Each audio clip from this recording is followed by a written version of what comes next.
Olá, alunos do Mediotech. Iremos iniciar agora a nossa aula 6 da unidade 3, certo? Nessa nossa aula nós iremos apresentar os principais técnicas de gerenciamento de arquivos e diretórios, entender o processo de organização de arquivos e diretórios e compreender as principais técnicas de alocação utilizadas no gerenciamento de arquivos e diretórios. Então, todos nós utilizamos sistemas computacionais, computadores, tablets, smartphone, e existe, todo mundo conhece o conceito de arquivos, né? O que são arquivos, né? Então, podemos caracterizar um arquivo como um conjunto de informações logicamente relacionadas que podem ser armazenadas em diferentes dispositivos físicos e podem representar programas ou dados. Em geral, os arquivos são identificados por um nome e uma extensão. Tem sistemas operacionais como o Windows, onde isso é obrigado, vamos dizer assim. Os arquivos têm que ter um nome e uma extensão. Por exemplo, um arquivo imagem.bmp ou então imagem.jpg são arquivos que existem, que possuem o formato de imagem. Alguns sistemas operacionais não têm essa exigência de você ter um nome e extensão. Basta ter um nome. Por exemplo, no Linux, você pode criar um arquivo somente com um nome. Então, os arquivos são organizados, né? Tem uma organização de arquivos, né? E os sistemas operacionais estabelecem diferentes organizações de arquivos e cada um segue um modelo suportado pelo sistema de arquivos.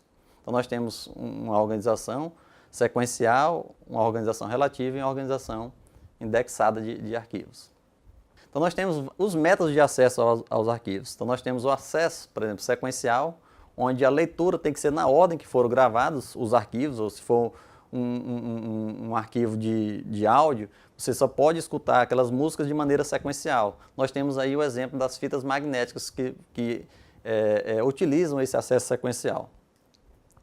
Já depois, com a evolução, vamos dizer assim, do acesso sequencial, surgiram os métodos de acesso com acesso direto, onde você tem um CD, um HD, onde nesse CD, se você tem várias músicas, vamos dizer assim, você pode acessar diretamente uma música. Você não tem que escutar uma música em ordem sequencial para você depois escutar aquela música que você está querendo. Então, isso é o chamado acesso direto, é um método de acesso chamado acesso direto.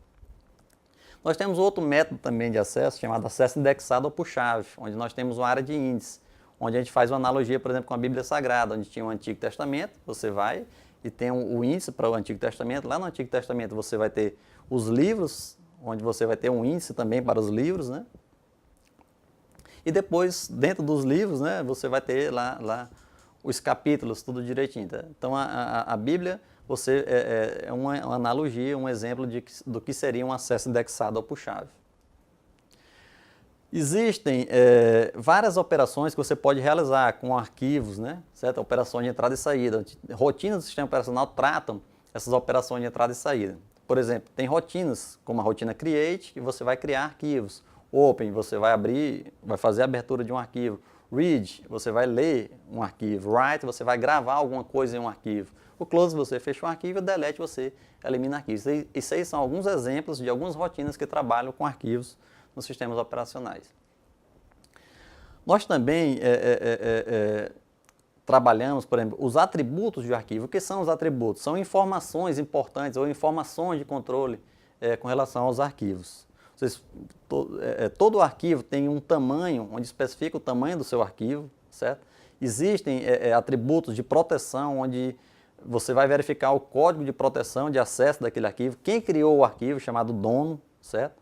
A criação, que foi a data e a hora que você criou aquele arquivo. Arquivos de backup, onde que hora você fez o backup de um arquivo. De organização, que indica a organização lógica daquele arquivo. E uma senha, o usuário pode colocar uma senha para quê? Para que só quem tem acesso ao conteúdo daquele arquivo é quem possua aquela senha. Então, essas informações são chamadas de atributos de arquivos, né? Existe também o conceito de diretórios. O que são os diretórios? Os diretórios presentes e criados nos sistemas operacionais são o modo como o sistema organiza, né, os diferentes arquivos contidos em um disco. Existia nos primeiros sistemas operacionais o diretório chamado nível único, onde nessa estrutura existia apenas, né, um único diretório contendo todos os arquivos do disco. Então você não podia criar, por exemplo, dois arquivos com o mesmo nome nesse único diretório, você tinha que criar com nomes diferentes. Depois os sistemas operacionais foram evoluindo e foram aparecendo diretórios de arquivos por usuário, que é uma estrutura que provê para cada usuário um diretório particular. Por exemplo, no Linux, cada usuário que é criado no sistema operacional, no Ubuntu, por exemplo, numa distribuição Linux, quando você cria aquele usuário, automaticamente você pode pedir para criar lá na pasta Home uma pasta para aquele usuário que foi criado. E ali sim fica todos os seus arquivos de maneira organizada. Existe o conceito de alocação de espaço em disco. Para que seja possível a criação de arquivos junto ao sistema operacional, o mesmo deve ter um controle de quais blocos ou áreas de disco estão livres, né? Então você tem que controlar, o sistema operacional tem que controlar quais os espaços de discos estão livres. Tem uma técnica para fazer essa alocação, que é a alocação contígua, que tem por objetivo armazenar um arquivo em blocos dispostos de maneira sequencial no disco rígido. Então esses blocos ficam de maneira sequencial. Então aqui nós temos um exemplo nessa figura, onde nós temos o arquivo A.txt, o arquivo B.txt e o arquivo C.txt. O arquivo A ele possui 4 blocos. Ele começa no bloco 4 e tem uma extensão de 3, como vocês podem ver aí. Começa no bloco 4, esses que estão pintadinhos na figura são o arquivo A.txt, iniciando no bloco 4. O bloco 5 e o 6 fazem parte do arquivo A.txt. O arquivo B.txt inicia no bloco 10 e ele só tem uma extensão, ele só tem vamos dizer assim, um único quadrinho, ele explica que ele é só, identifica que ele é só um tamanho, vamos dizer assim. E o arquivo C.txt, como vocês podem ver ali na figura, ele possui a extensão de 2, ele tem 2 bloquinhos, ele inicia no 13, então o bloco 13 e 14 fazem parte do arquivo C.txt.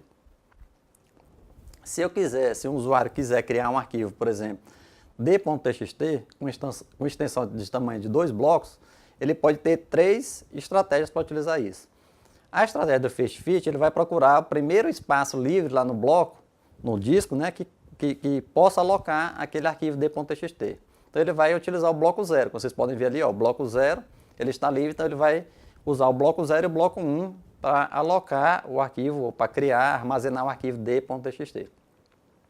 A estratégia de Best Fit, ele vai utilizar aquela menor área que comporte aquele arquivo D.txt. Então, ele seria alocado no bloco 11. Vocês podem observar que o bloco 11 e o bloco 12 seriam os tamanhos necessários, né, para alocar aquele arquivo D.txt. Então, seria utilizado na estratégia Best Fit, ele utilizaria o bloco 11. E na Worst Fit, ele vai pegar a área que tem maior espaço livre de extensão e alocaria o arquivo D.txt. A gente pode observar que o que tem mais bloco livres ali é a área ali do bloco 0 até o bloco 3. Então ele utilizaria também o bloco 0 e o bloco 1 para armazenar o arquivo D.txt.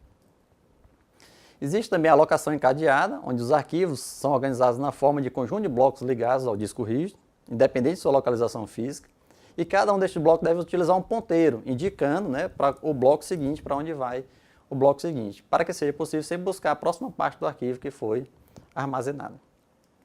Então nós temos aí a figura, vocês podem ver, o arquivo A.txt, ele inicia no bloco 6, vocês podem ver ali, inicia. Aí ele não precisa ser sequencialmente lá no disco, como é a ideia dessa técnica, né? Então ele inicia no bloco 6, aí o 6 tem um ponteiro para o bloco 1, e vai para o bloco 2, volta para o 12, vai para o 14, depois volta para o 8. Então ele tem uma extensão aí de 1, 2, 3, 4, 5, 6 blocos, esse arquivo A.txt. Existe também a alocação indexada, né? Na alocação indexada é utilizada a estrutura denominada bloco de índice, onde se armazena os ponteiros de todos os blocos de arquivos. Dessa forma é possível ter acesso direto aos blocos do arquivo. Então nós temos ali, vocês podem observar na figura, o bloco de índice, onde esse bloco de índice ele fica armazenado ali naquele bloco 2. E ali você pode acessar o bloco 3, o bloco 7, né, o 10 e o 11 diretamente. Por quê? Porque existe essa área, vamos dizer assim, de armazenamento chamada bloco de índice ali armazenada no bloco 2. Existem também os conceitos de proteção de acesso a arquivos, né? Então nós temos a senha de acesso, como eu já tinha comentado antes, onde somente quem detém este código, essa senha, pode ter acesso ao conteúdo protegido daquele arquivo, né? E existe também uma coisa chamada grupos de usuário. O que são os grupos de usuários? Ele reúne em um grupo usuários que pertencem à mesma classificação, organização ou acesso ao fim. Então, em sistemas operacionais, por exemplo, como o Linux, o Ubuntu, você pode criar um grupo de usuários e você dizer assim, olha, os usuários participando desse grupo podem fazer isso, podem acessar a internet, podem imprimir alguma coisa. Já os usuários desse grupo aqui, por exemplo, do grupo root, vamos dizer assim, de superusuário, eles podem fazer uma gama maior de funções no sistema operacional. Então você pode definir essas proteções de acesso através dos grupos de usuário. Então aí nós encerramos a nossa aula 6. Vocês devem fazer as atividades lá dos livros, fazer os fóruns, né? E na próxima unidade nós iremos ver a parte do estudo de caso Linux Ubuntu, ok? Bons estudos para vocês!